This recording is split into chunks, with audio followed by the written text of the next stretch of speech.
இப்போ என் பையெல்லாம் ஃபோன் அடிக்கிறான், ஏதாவது ஆர்டர் பண்ணி கொடுன்னு. நான் வயிற்றில் நெருப்பை கட்டிட்டு உட்காந்துருக்கேன். நீ எப்போ பாஸ் பண்ணுறியோ அன்னைக்கு 235 எடுறா போதும்னு சொல்லி வாழ்ந்துக்கிட்டு இருக்கேன் நான்லாம். ஆனால் உண்மையை சொல்லணும்னா ஒவ்வொரு நாளும் என்னை விட அவர் தான் வேண்டுறாரு. ஏன்னா இது வரைக்கும் அந்த ஸ்கூலில் அவர் நம்பரை பிளாக் பண்ணாமல் வச்சுருக்காங்க. அவன் ரிசல்ட் வரும்போது தான் அவர் நம்பர் பிளாக் லிஸ்ட்டுக்கே போகும். பெரிய கொடுமை என்ன தெரியுமாங்க, இவங்களுக்கு ப்ரெஷரே கிடையாது. அதனால அவங்க ஒரு வகையாக ஜாலியாக இருப்பாங்க. நீங்கள் நல்லா கவனிச்சு பாருங்க, பசங்க ஜாலியாக தான் இருப்பாங்க, நமக்கு தான் எல்லா ப்ரெஷரும். அதனால தான் வீட்டில் அடிக்கடி கொஞ்சம் பேசுங்க, சிரிங்க, நகைச்சுவையான உணர்வை நிறைய வளர்த்துக்கோங்க அப்படின்னு நிறைய சொல்கிறதுக்கு என்ன காரணம்னா, சிரிக்கலைன்னா நம்மளை அறியாமலே நமக்கு ஸ்ட்ரெஸ் வந்துடும். அதுவும் குறிப்பாக பெண்களையே நான் சொல்லிக்கிட்டே இருப்பேன், நான் என் அம்மாவே சொல்லிக்கிட்டே இருப்பேன். என் அம்மா மகேஷ் சார் சொன்ன மாதிரி என்னை விட அதிக பளு சுமக்கிறாங்க. என்னையும் சுமந்து என் பிள்ளைங்களையும் சுமந்து எங்கள் வீட்டு எல்லா வேலையும் பார்த்து அவங்ககிட்ட நான் அப்பப்போ போய் எங்கள் அம்மாவை கொஞ்சம் சிரிங்கம்மா, ஏதாவது நான் பேசி அவங்கள சிரிப்பு காமிச்சிக்கிட்டே இருப்பேன். ஏன்னா பெண்கள் ஒரு வேலைக்குள்ளே போயிட்டாங்கன்னா அப்படியே முழுசாக அதுக்குள்ளேயே போயிடுவாங்க. நமக்கு சமைக்கிறதெல்லாம் கஷ்டம் கிடையாது, டக்கு புக்குன்னு தூக்கி போட்டு போயிடுவான். சாப்பிட்றாவே தான் சாவுங்கடாண்டு போயிடுவான்.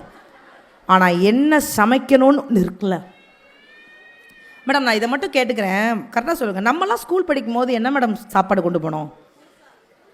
என்ன பழசுப்பட்ட கிடக்கும் அதானே மேடம். சாம்பார், ரசம், மோர். நான்லாம் சத்துணவு வாங்கி சாப்பிட்டேன் வித்து முட்டையோட. இன்னைக்கு இவங்களுக்கு ஸ்கூல்லேருந்து அனுப்புகிறாங்க மேடம், இன்னைக்கு நீங்கள் க்ரீன் கலரில் தான் சாப்பாடு கொடுத்துடணும். எதை அரைச்சி ஊற்றி கொடுக்குறது?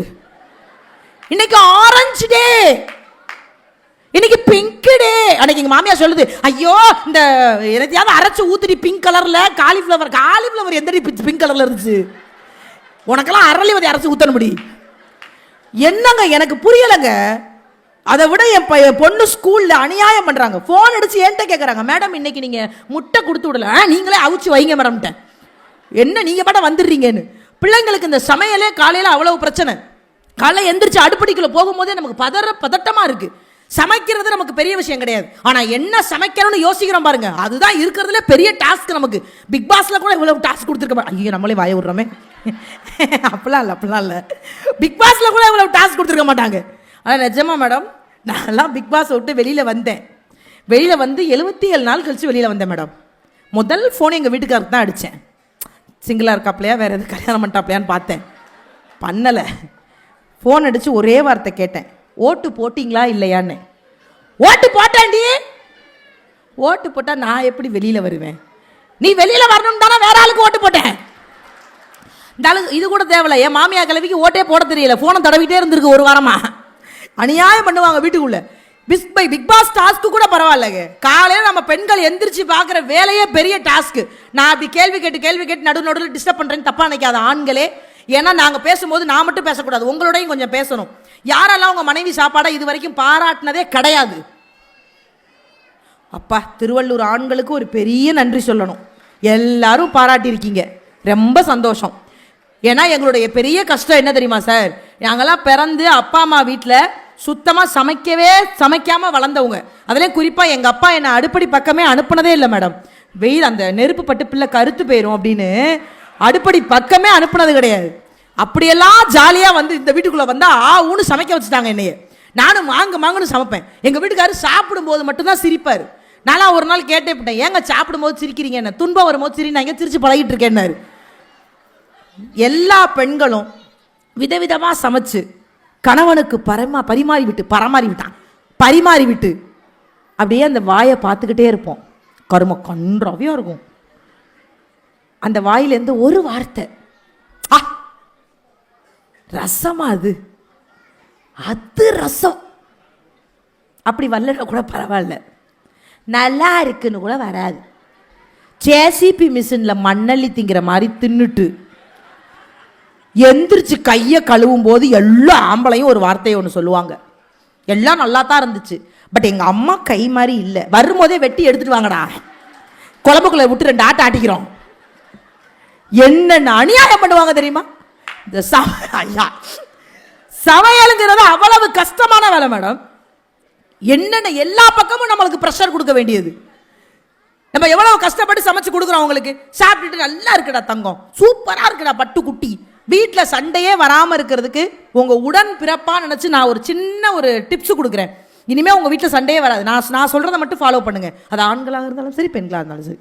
டெய்லி காலையில் வேலைக்கு போகும்போது உங்கள் வீட்டு வாசப்படி வரைக்கும் வந்து நின்று உங்கள் பொண்டாட்டி போயிட்டு வாங்க தான், போயிட்டு வாங்க மாமா, இல்லை போயிட்டு வாடா அப்படி, இதுக்கு மட்டும் நல்லா சிரிங்க. போயிட்டு வாங்க மாமா அப்படின்னு சொல்லும்போது அப்படியே பறக்கக்கூடாது. திரும்பி பொண்டாட்டியை பார்த்து, எப்படி கல்யாணத்தன்னைக்கு பார்த்த மாதிரியே இருக்க, அது உலகமாக போயின்னு எங்களுக்கும் தெரியும். நாங்கள் திரும்பி சொல்லுவோம், நீங்கள் மட்டும் என்ன பொண்ணு பார்க்க வந்தோடனே எப்படி இருந்தீங்களோ அப்படியே இருக்கீங்க. அப்படியா இருப்பீங்க? பொண்ணு பார்க்க வந்தன்னைக்கு மண்டை நிறையா முடி இருக்கும், இப்போ வெறும் மண்டை மட்டும் தான் இருக்கும். பொண்ணு பார்க்க வந்தன்னைக்கு வயிறே இருக்காது, இப்போ வயிறு மட்டும் வாசப்படி வரைக்கும் வந்து கிடக்கும். எல்லாத்தையும் அனுசரித்து வாழ்றது கிடையாது.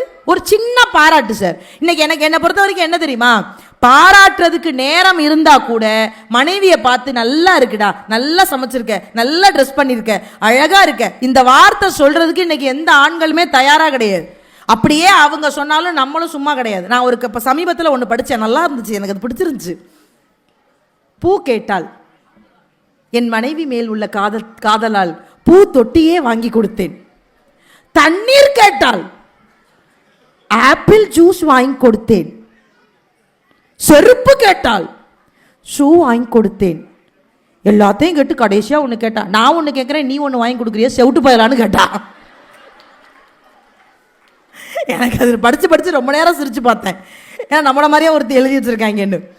நீங்கள் குடும்பங்களில் இன்றைக்கி நிறைய இடத்துல சண்டை வர்றதுக்கு பெரிய காரணமே உட்காந்து ஒரு 10 நிமிஷம் 15 நிமிஷம் பேசாமல் இருக்கிறதாங்க பெரிய காரணம். ஆண்களை பொறுத்த வரைக்கும் என்ன நினச்சிக்கிறாங்கன்னா, பெண்கள் ரொம்ப பேராசை பிடிச்சவங்க, நிறைய கேட்பாங்க, நிறைய ஆசைப்படுவாங்க, புடவை நகை. என்னைக்காவது நம்ம நகைக்கு ஆசைப்பட்டிருக்கவா மேடம்? ஆசைப்படுற நிலைமையிலையா மேடம் இருக்கு? முன்னாடியெல்லாம் புருஷன் சும்மாவாது தங்கம்னு கூப்பிடுவார், இப்போ கூப்பிட பதறாரு. 1,25,000 அப்படியே தங்க விலையை ஏறி போச்சு. தங்கம்னு கூட கூப்பிடுறதில்ல எங்களெல்லாம். எனக்கெல்லாம் உண்மையிலேயே, எனக்கு மட்டும் இல்லை, எல்லா பெண்களுக்கும் தங்கம் வாங்கி கொடுக்குற புருஷனை விட தங்கமாக பார்த்துக்கிற புருஷனை தாங்க எல்லா பெண்களுக்கும் ரொம்ப ரொம்ப பிடிக்கும். அதனால தயவு செஞ்சு ஆண்கள்னா ஒரே ஒரு வேண்டுகோள் தான். சரி, இப்படி கேட்குறேன், யாரெல்லாம் உங்கள் புருஷன் ஃபோட்டோவை வால்பேப்பரில் வச்சுருக்கீங்க? லேடிஸ் யார்? நான் அவரை வீட்டில் வச்சுருக்கதே பெருசு. நல்ல ஊருங்க இந்த ஊர். மொத்தமே ஒரு பிளான் பண்ணிக்கிறீங்க, யாரு கை தூக்குனாலும் 7 பேருக்கு மேலே தூக்கவே மாட்டேங்கிறீங்க. எவ்வளவு பிரச்சனை வந்தாலும் சரிங்க. இங்க நாங்கள் முன்னாடியெல்லாம் சொல்லுவோம், ஆண்கள் முன்னாடியெல்லாம் புரிதல் இல்லாமல் இருப்பாங்க, ஏதாவது ஒரு வகையில் சண்டை போடுவோம். ஆனால் இன்னைக்கு என்ன பெரிய சந்தோஷம்னா, நிறைய ஆண்கள் பெண்கள் படித்து ஒன்றா படிக்க ஆரம்பிச்சதுனால வீட்டிலேயே அந்த நட்புறவுங்கிறது நிறைய இருக்குது. இப்போ ஹஸ்பண்ட் அண்ட் ஒய்ஃபுங்கிறத விட நிறைய ஃப்ரெண்டாக பேசிக்க ஆரம்பிச்சிட்டோம், நிறைய பேச ஆரம்பிச்சிட்டோம். அதனால இன்னும் கூடுதலாக நீங்கள் என்ன சொன்னாலும் அவங்க கேட்குற நிலைமைக்கும் வந்துட்டாங்க. இப்போ ஒன்றும் இல்லை, இப்போ என்னையெல்லாம் எங்கள் வீட்டுக்கார் பொண்ணு பார்க்க வந்தார்ல மேடம், நான் அப்போலாம் ஸ்ட்ரிக்டாக சொல்லிட்டேன், பொண்ணு பார்க்க வந்தாரான்னு அதிர்ச்சியாலாம் கேட்காதீங்க, வந்தாரு. என்னைய பொண்ணு பார்க்கறதுக்கு எங்கள் வீட்டுக்காருக்கு முன்னாடி 26 பேர் வந்தாங்க.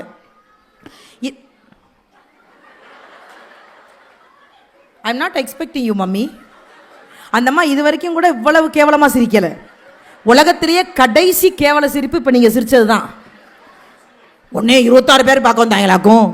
26 பேர் பொண்ணு பார்க்க வரல, இது பொண்ணான்னு பார்க்க வந்திருக்காங்க. கடைசியாக தான் எங்கள் வீட்டுக்கார் வந்தார். வந்தவர், நான் பொதுவாகவே பெண்களுக்கு ஒன்று சொல்கிறேன், நம்ம இயற்கையிலே அழகு தான். ஆனாலும் இந்த ஆண்கள் பொண்ணு பார்க்க போகும்போது அப்பா அம்மா சொந்தம் ஜோலியோட போய் பொண்ணை பார்த்துட்டு வந்துருங்க. அதான் நமக்கும் நல்லது, அவங்களுக்கும் நல்லது. நீ பொண்ணுக்கு சர்ப்ரைஸ் கொடுக்குறேன்னு போகக்கூடாது. ஏன்னா நம்ம வித்தவுட் மேக்கப்பில் ஒரு சர்ப்ரைஸ் கொடுப்போம். நான் கொடுத்தேன். நான் நைட்டியோட வாசலில் நின்றுக்கிட்டு இருந்தேன். எங்கள் வீட்டுக்கார் வந்தோடனே எங்கள் அம்மா பதறிட்டாங்க, ஐயோயோ மாப்பிள்ளை வர்றாரு, எரும மாடு உள்ளே வாடினாங்க. நான் அவரை பார்த்து வீட்டுக்குள்ளே ஓடினேன், அவர் என்னையை பார்த்து வீட்டை விட்டே ஓடிட்டாரு. யாரை கேட்டு பூ வச்ச? ஏண்டா அது காண்டாமிருக மாதிரியே இருக்கு அப்படின்னாரு. அப்புறம் அப்படி இப்படின்னு பார்த்து கல்யாணம் பண்ணி வச்சுட்டாங்க.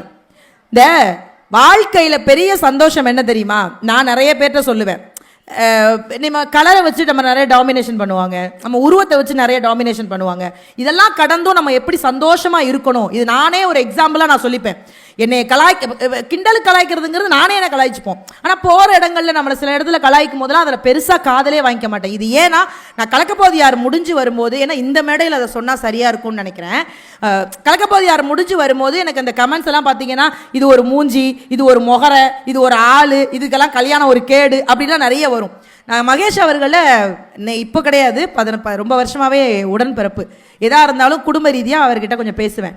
இப்போ நான் அவர்கிட்ட தான் ஒரு நாள் உட்காந்து பேசிகிட்டு இருந்தேன். இந்த கமெண்ட் எல்லாம் படிக்கும்போது ரொம்ப கஷ்டமாக இருக்குது சார். எல்லாம் திட்டிகிட்டே இருக்கானுங்க சார், நான் யாருன்னே தெரியல, ஏன் சார் என்னைய போய் என்னைய திட்டினா பரவாயில்ல சார், எங்கள் பாட்டியெல்லாம் திட்டுறானுங்க சார் அப்படின்னு. அவர் ஒரே வார்த்தை தான் சொன்னார், நான் இத்தனை வருஷம் இந்த துறையில் நான் பயணிச்சுக்கிட்டு இருக்கேன், ஒரு நாள் கூட சமூக ஊடகத்தினுடைய கமெண்ட் நான் ஒன்று கூட நான் படித்ததே கிடையாது. அதுக்கு என்ன காரணம்னா, யார் எழுதுறாங்க அந்த கமெண்ட் எழுதுறாங்களோ அவங்களுடைய வாழ்க்கை முறையை பற்றி தான் அவங்க எழுதுவாங்க. அவங்க எப்படி வாழ்கிறாங்களோ அந்த மாதிரி தான் அவங்களுக்கு வார்த்தை வெளியில் வரும். நீ நல்லா வாழ்ந்தினா நல்ல வார்த்தையாக வரும், நீ கெட்டா வாழ்ந்தினா நீ கெட்ட வார்த்தையாக தான் வரும். அதனால என்னைக்குமே உங்களுடைய கமெண்ட்டை நீங்கள் படிக்கவே படிக்காதீங்க.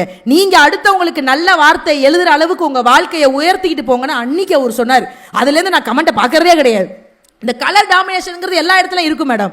நான் பெண்கள் ஆண்கள் 2 பேருக்குமே சொல்கிறேன், 2 பேருக்குமே இருக்கும். அதெல்லாம் தூக்கி வெளியில் எரிஞ்சிட்டு போயிட்டே இருக்கணும். நான் எதை பற்றியும் கவலைப்படுறதே கிடையாது சார் இப்பெல்லாம். அதனால தான் நானே சொல்லிக்கிறது, நயன்தாரான்னு எவனும் சொல்ல மாட்டேன்ட்டாங்க. கொஞ்சம் குண்டா இருந்துட்டோம்னா நம்மளை அநியாயத்துக்கு பேசுவாங்க. நான் உண்மையிலே கல்யாணம் பண்ணி கொடுக்கும்போது எல்லா அப்பாவும் ஒரு நல்ல வார்த்தை சொல்லி கட்டி கொடுப்பாங்க. நான் நல்ல வார்த்தை சொல்லி எங்கள் அப்பா கட்டி கொடுத்தாரு. என் பிள்ளை இருக்கிற இடமே தெரியாதுன்னாரு. கல்யாணம் முடிஞ்சு 2 நாள் கரண்ட் இல்லை, மொத்த குடும்பம் என்னை வீட்டுக்குள்ளே தேடிட்டு இருக்காங்க. எங்கடா ஆளை காணோம்னு. நல்ல வேலை லைட்டாக சிரிச்சு வச்சேன். எங்கள் மாமனார் சொல்லிட்டார், இந்த இருக்காடா. நம்ம அதை பற்றி கவலையே படுறது இல்லை. ஆனாலும் ஒரு பெரிய சந்தோஷம் என்ன தெரியுமா, டெய்லி காலையில் எங்கள் வீட்டுக்காரி என் முகத்தில் தான் சார் முழிப்பார். கண்ணை மூடிக்கிட்டு தங்க குட்டி, பின்னாடி எங்கள் மாமியார் சொல்ல, லூசு பைய மாடு மாதிரி இருக்கா தங்க குட்டியா. நான் ஜங்குன்னு போய் எங்கள் வீட்டுக்காரர் முன்னாடி நிற்பேன். கண்ணை திறந்து பார்த்து ஈன்னு இழிச்சுட்டு திரும்ப தூங்கிடுவார். நான் கேட்டேன், முழிக்கிறதே எந்திரிச்சு வேலைக்கு போகிறதுக்கு தான், எதுக்கு திரும்ப திரும்ப தூங்குறீங்க? என்ன இல்லை, முழிச்சு பார்ப்பேன், இன்னும் இருட்டாக இருக்குது, விடியலைன்னு படுத்து தூங்கிடுவேன்னாரு. அவர் 10 வருஷமாக என்னை விடியாமுஞ்சியாவே பயன்படுத்தியிருக்காரு. ஆனால் வாழ்க்கையில் நான் கற்றுக்கிட்ட ஒரே ஒரு விஷயம் சார், யாருக்காகவும் நம்ம வாழக்கூடாது, அடுத்தவர்களுக்கு பிடிக்குங்கிறதுக்காக நம்ம வாழக்கூடாது. நம்ம ஒரு ட்ரெஸ் பண்ணிட்டு மற்றவங்க அந்த ட்ரெஸ்ஸு நல்லா இருக்கும், நல்லா இருக்கு அப்படின்னு சொல்லணும்னு நினச்சாலே நம்ம சுயமரியாதை தோத்து போச்சுன்னு தாங்க அர்த்தம். அடுத்தவர்களுக்காக பொம்மையாக வாழ்கிறத விட நமக்கு பிடிச்ச மாதிரி நம்ம வாழ்க்கையை செம்மையாக வாழ்ந்துட்டு போயிடணும். அதாங்க வாழ்க்கை. அந்த வாழ்க்கையை எல்லாருமே வாழணும். ஆம்பளை பொம்பளை எல்லாரும் தான். இந்த குண்டா இருக்கும் நீ வந்த உடனே எங்கள் அருணா மேடம் அவங்க ஃப்ரெண்டு தான் கேட்டாங்க, மேடம் வெயிட் லாஸ் எப்படி பண்ணீங்க? ஆம்பட்ட கஷ்டம் எனக்கு தானே தெரியும். இங்கே இருக்கிற எல்லாருக்கும் சொல்கிறேன், இந்த நெட்டில் டிவியில் இந்த சோசியல் மீடியாவில் 30 நாளில் லெமன் ஜூஸ் குடிங்க குறைஞ்சிரும் அப்படிம்பாங்க. பால் டாயில் தவிர எல்லாத்தையும் குடிக்க சொல்லுவாங்க. குடிச்சிடாதீங்க, அதெல்லாம் வேணாம். ஏன்னா நான் குடித்தேன் எல்லா கருமத்தையும், தேன் லெமனு ஹாட் வாட்ரு அம்மாடி. நான் ஆசிட் மட்டும் தான் மேடம் குடிக்கலை. அதையும் எங்கள் வீட்டுக்காரர் எனக்கு தெரியாமல் வாங்கி கொடுத்தாரு, இதை குடி கரைஞ்சிரும்னாரு. நீ என்ன கரைக்க முயற்சி பண்ணுறடான்ட்டேன். எல்லாம் குடிச்சு பார்த்தா குறையலை. சரி ஃபைனா என்ன, நான் குண்டா இருக்கேன்னு எங்கள் வீட்டுக்காரர் வருத்தப்படல மேடம், பக்கத்து வீட்டுக்காரர் வருத்தப்படுறாரு. எங்கள் வீட்டுக்காரர் வண்டியை எடுக்கும் போது தான் பக்கத்து வீட்டுக்காரர் கேட்குறாரு, என்ன பாய் காலையில் இவ்வளோ லோட தூக்கிட்டு எங்கே போறீங்கன்னாரு. ஆத்தாடி ஆத்தோ 10 கிலோவாவது குறைச்சாகணும்னு டெய்லி வாக்கிங் போனேன் சார். 2 கிராமம் என்னமோ குறைஞ்சிச்சு. என் ஃப்ரெண்டு சொன்னாங்க, சப்பாத்தி சாப்பிடு, இந்த ஒயிட் ரைஸ் எல்லாம் கட் பண்ண. மேடம் சத்தியமாக சொல்கிறேன் மேடம், சோறுனா சொர்க்கத்தையே பார்ப்பேன் மேடம். நான் 3 வேளைக்கு 7 வேளை திங்கிற குடும்பம் மேடம் என் குடும்பம். ஒயிட்டெல்லாம் கட் பண்ணுன்னாங்க. எனக்கு ஒயிட்டை கட் பண்ணதுக்கப்புறம் எனக்கு கண்ணு தெரியாமல் போயிடுச்சு மேடம். ஐயோ இந்த வாழ்க்கையை நம்ம வாழணுமா, அந்த பிரபஞ்சத்தில் நம்ம இப்படி ஒரு வாழ்க்கையை வாழணுமா?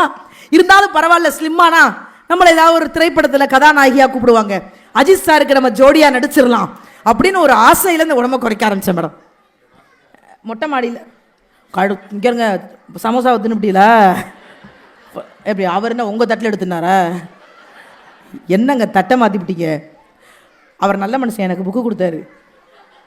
ஆமாம் மேடம், மேடம் நம்ம வந்தோடனே ஷேர் பண்ணி சாப்பிடுவோம். டெய்லி காலையில் வாக்கிங் போனேன் மேடம், கொஞ்சம் கூட குறையல சார். மொட்டை மாடியில் 8 போட்டு நடந்தா நல்லா இருக்கும்னு யாரோ சொன்னாங்க. நானும் மொட்டை மாடியில் 8 போட்டு நடந்துக்கிட்டே இருக்கேன். கீழேருந்து எங்கள் மாமனார் கத்துறாரு, இருக்க பில்டிங் இறங்குது, மரியாதையாக இறங்குனாரு. ஒரு முடிவு பண்ணேன், யாருக்காகவும் நம்ம வாழவே கூடாதுடா, நமக்கு பிடிச்ச மாதிரி உணவு கட்டுப்பாடு. இன்னைக்கு நிறைய பெண்கள் ஆண்கள் இருக்கீங்க, இந்த சமூக வலைதளங்கள் எவ்வளவுதான் பயன்பாடாக இருந்தாலும் கூட சில விஷயங்களை தவறாக நம்ம கிட்ட கொண்டு வந்து சேர்க்குது. ஆரோக்கியம் உணவே மருந்துன்னு வாழ்ந்த குடும்பங்க நம்ம குடும்பம்லாம். சாப்பிட்ற சாப்பாடு கூலை குடிச்சிட்டு காலை அடக்குனாங்க, பீஸாவை தின்னுபிட்டு கோழியை பிடிக்க முடியாமல் தெரியும். இந்தா போயிருச்சு, போனா போ. காலை பழைய சோறு. எனக்கு என்ன தெரியுமாங்க ஆச்சரியமா இருக்கு, 5 ஸ்டார் ஹோட்டல்லாம் பழைய சோறு விற்கிறாங்க மேடம். நாம பெற்றிருக்கிறது பழைய சோத்தை கூட வாட் இஸ் சப்புன்னு அரையன் போல வரும் எனக்கெல்லாம். இந்த உணவு முறை அப்படிங்கிற ஒரு விஷயத்தை எப்போ நம்ம மாற்றினமோ, அதுவும் நீங்கள் இந்த ஃப்ரைட் ரைஸுங்கிற தயவு செஞ்சு குழந்தைங்களுக்கு நிறைய வாங்கி கொடுக்காதீங்க. அதெல்லாம் கொஞ்சம் கொஞ்சம் தவிர்த்துக்கங்க. நீங்கள் ஃப்ரைட் ரைஸ் போடும் போதே பார்த்தீங்களா அப்படி மேலே போகும். என்ன சாப்பிட்டா மேலே போயிடுவான், வேற ஒன்றும் இல்லை. அங்கே தான் கூட்டம் அதிகமாக இருக்குது. எது கெடுதலோ அங்கே கூட்டம் தேடி அதிகமாக போவாங்க. இந்த உணவு முறை பழக்க வழக்கத்தை மாற்றினாலே எனக்கு தெரிஞ்சு நம்மலாம் பாதி நல்லாயிருவோம். அதனால் இந்த உடல் குறைக்கணும், நம்ம எப்படியாவது அழகாக இருக்கணும்னாலே நம்ம பாட்டி சாப்பிட்டது, நம்ம அம்மா சமைச்சு கொடுக்கறது, வீட்டில் கையிலேயே சமைக்கிறது, இதை சாப்பிட்டாலே வாழ்க்கை முழுக்க சந்தோஷமாக இருப்போம். எல்லாத்தையும் விட ஒன்று ஒன்றா தேடி தேடி ரசிக்கிறோம்ல, இந்த உலகம் ரசிக்கிறதுக்காகவே நம்ம படைச்சிருக்கோம். நம்ம அப்படி நினச்சிக்கோமே, இந்த உலகத்தை நம்ம தான் படைச்சோம் நினச்சிக்கோங்க. எது நடந்தாலும் ரசிப்பு தன்மையோடு இருங்க. நமக்கு என்ன நடந்தாலும், தோல்வி நடந்தாலும் சரி, வெற்றி நடந்தாலும் சரி, எது நடந்தாலும் சரி, ரசிப்பு தன்மையோடு இருங்க. எவ்வளோ பிரச்சனை வந்தாலும் என்னை பொறுத்த வரைக்கும் நான் ரொம்ப அதிகமாக ஃபாலோ பண்ணுற ஒரு விஷயம், எனக்கு ஏதாவது கஷ்டம் வந்தால் நான் பயங்கரமாக சிரிப்பேன். அந்த கஷ்டமே என்னை பார்க்கும். இது என்ன கஷ்டம் கொடுத்தாலும் என்ன லூசு சிரிச்சுக்கிட்டே இருக்குது, அப்போ நம்ம போயிடுவோன்னு பக்கத்து வீட்டுக்கு போயிடும். அப்போ கூட அதை நான் பக்கத்து வீட்டுக்கு தான் அனுப்புவேன், வேற எங்கேயும் அனுப்ப மாட்டேன். ஸோ வாழ்க்கையில் காலையிலேருந்து நைட்டு வரைக்கும் வீட்டில் சிரிச்சுக்கிட்டே இருக்க சொல்லலை. அப்படி சிரிச்சுக்கிட்டு இருந்தீங்கன்னா பக்கத்து வீட்டுக்காரன் காலி பண்ணிடுவான், லூசுடான்னு. ஆனால் என்ன பிரச்சனை வந்தாலும் அதற்கு தீர்வுங்கிறது ஒரு சோகம், ஒரு அழுகை, அது கிடையவே கிடையாது. அது குறிப்பாக மன அழுத்தத்தை கொண்டு போய் சேர்த்துருங்க. இங்கே இருக்கிற ஆண்களாக இருந்தாலும் சரி, பெண்களாக இருந்தாலும் சரி, வாழ்க்கையில் என்ன நடந்தாலும் குடும்பம்ங்கிற ஒரு உறவு மாதிரி இந்த உலகத்தில் எதுவுமே கிடையாது சார். நம்ம என்னதான் வெளியில 1000 பேரை சம்பாதிச்சாலும் நீங்க தோத்து போனீங்கன்னா அடுத்த நிமிஷம் உங்க பக்கத்துல உட்காந்து நான் இருக்கிறேன்னு சொல்ற உறவு உங்க மனைவி மட்டும்தான் சார். அதை தாண்டிய உறவு இந்த உலகத்துல எதுவுமே கிடையாது. ஸோ அவங்க கிட்ட நீங்க கோவப்பட்டு, அவங்க கிட்ட நீங்க ப்ரெஷர் ஆகி நம்ம என்ன சாதிக்க போறோம்? அதெல்லாம் எதுவுமே கிடையாது. ஸோ வாழ்க்கை முழுக்க உங்களுக்கு மகிழ்ச்சி இருந்துகிட்டே இருக்கணும், நீங்க சிரிச்சுக்கிட்டே இருக்கணும் அப்படின்னா வீட்டில் இருக்கிற எல்லாரு கூடயுமே டெய்லி ஒரு 15 நிமிஷம் பேசி சிரிங்க சார். அதை விட சந்தோஷம் இந்த உலகத்தில் எதுவுமே கிடையாது. அது எல்லாத்தையும் தாண்டி நம்ம இங்கே நிறைய நண்பர்களை வெளியில சேகரிக்கிறோம். நீங்க நல்லா கவனிச்சு பாருங்களேன். நான் ஏன் மனைவி கிட்ட சிரிச்சு பேசுங்க அப்படின்னு சொல்றோம் அப்படின்னா, நீங்க எங்கேயாவது ஒரு பெரிய பெரிய ஷாப்புக்கு போனா இந்த கஸ்டமரை சாட்டிஸ்ஃபேக்ஷன் பண்ணணும், கஸ்டமர் அந்த ப்ராடக்ட்டை வாங்கணுங்கிறதுக்காக கஸ்டமர் கிட்ட கூட நம்ம சிரிச்சு பேசுவோம். முதலாளி இதை வாங்குங்க அப்படி இப்படின்னு சொல்லுவோம். ஆனால் வீட்டில் வந்தோடனே மனைவி கிட்ட சிடு சிடுன்னு விழுவோம். அந்த மாதிரி வேலையெல்லாம் பண்ணாமல் வீட்டில் என்னைக்கு வாழ்க்கை சந்தோஷமாக இருக்குதோ அவங்களால தான் பிஸ்னஸ்லையும் ஜெயிக்க முடியும், எங்களை மாதிரி மேடையிலையும் ஜெயிக்க முடியும். ஸோ வாழ்க்கையில் குடும்பத்திலேருந்து ஆரம்பிப்போம். வீட்டில் எப்போவுமே சிரிச்சுக்கிட்டே இருங்க, சந்தோஷமாக இருங்க. முடிஞ்ச வரைக்கும் குழந்தைங்கள்ட்ட நல்ல விஷயத்த சொல்லிக் கொடுங்க, அடுத்தவங்களுக்கு நல்லது பண்ண சொல்லிக் கொடுங்க, யாருக்கும் தீங்கு பண்ணாமல் இருக்க சொல்லிக் கொடுங்க. நான் சமீபத்தில் சொன்ன விஷயத்தை மட்டும் உங்க கூட பகிர்ந்துட்டு நான் விடைபெறேன். அது ஒரு கேள்வி தான், அதுக்கு நீங்கள் தான் பதில் சொல்லணும். நீங்க எல்லாரும் யார் கரெக்டா பதில் சொல்றீங்களோ அவங்களுக்கு நம்முடைய திருவள்ளூர் மாவட்ட நிர்வாகம், ஏன்னா எல்லாரும் இருக்கீங்களான்னு பார்ப்பேன், யார் இந்த கேள்விக்கு கரெக்டா பதில் சொல்றீங்களோ நம்முடைய மாவட்ட நிர்வாகம் 10 பவுன் நகை வைக்கக்கூடிய டப்பா பரிசு தருவோம். அப்படின்னா நானே வாங்கிட்டு போவேன். ஒரே ஒரு கேள்வி தாங்க.